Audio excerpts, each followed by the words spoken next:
మూడవ అధ్యాయము కర్మయోగము అన్ని ప్రాణులు తమ తమ ప్రకృతి సిద్ధమైన స్వాభావిక లక్షణంచే ఏదో ఒక పని చేస్తూనే ఉంటాయని మరియు ఎవరు కూడా ఒక్క క్షణం కూడా కర్మలు చేయకుండా ఉండలేరని ఈ అధ్యాయంలో వివరిస్తున్నాడు శ్రీకృష్ణుడు.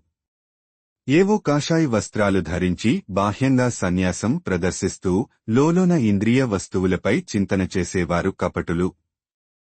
వారికన్నా బాహ్యంగా కర్మలు ఆచరిస్తూనే ఉన్నా లోనుండి మమకార రాహిత్యంతో ఉండే కర్మయోగము ఆచరించేవారు ఉన్నతమైనవారు.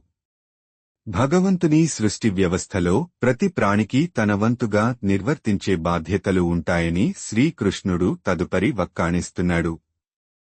మనము చేయవలసిన ధర్మాన్ని భగవంతుడు ఇచ్చిన కర్తవ్యంగా చేసినప్పుడు ఆ పని యజ్ఞం అవుతుంది.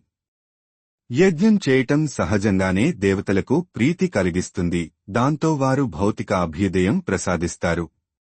అలాంటి యజ్ఞం వానలు కురిపిస్తుంది. వానలతో జీవనాధారమైన ధాన్యం వస్తుంది. ఈ చక్రంలో తమ బాధ్యతని స్వీకరించటానికి నిరాకరించిన వారు పాపిష్టులు. వారు తమ ఇంద్రియ లౌల్యం కోసమే జీవించేవారు మరియు వారి జీవితాలు వ్యర్థమైనవి. ఆత్మయందే స్థితులై ఉండే జ్ఞానోదయమైనవారు సామాన్య జనులలా కాకుండా తమ శారీరక బాధ్యతలను నిర్వర్తించే అవసరం లేదు. ఎందుకంటే వారు ఉన్నతమైన ఆత్మస్థాయి విధులు నిర్వర్తిస్తుంటారు కాబట్టి.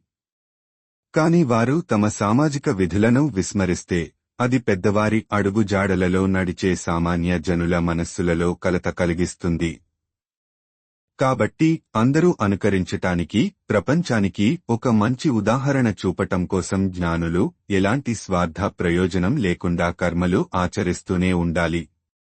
ఇది అజ్ఞానులు పరిపక్వత లేకుండా అకాలంగా తమ విధులను త్యజించటాన్ని ఇది నిరోధిస్తుంది. ఈ ప్రయోజనం కోసమే జ్ఞానోదయమైన జనక మహారాజు వంటి రాజులు తమ కార్యకలాపాలను నిర్వర్తించారు. తమకు ఇష్టం లేకపోయినా ఏదో బలవంతమైన ప్రభావం చేతన అన్నట్టు జనులు ఎందుకు పాపపు కర్మలను చేస్తారు అని తదుపరి అర్జునుడు ప్రశ్నిస్తాడు. ప్రపంచంలో అన్నిటినీ నాశనం చేసే పాపిష్టి శత్రువు కామమే అని ఆ పరమాత్మ వివరిస్తాడు.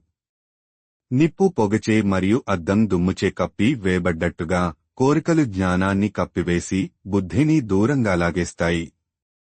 తదుపరి శ్రీకృష్ణుడు పాపస్వరూపమైన కోరికలు అనే శత్రువుని సంహరించమని మరియు తన ఇంద్రియములు, మనస్సు, బుద్ధిని నియంత్రణలోకి తెమ్మని అర్జునుడికి శంఖారావ పిలుపునిస్తున్నాడు.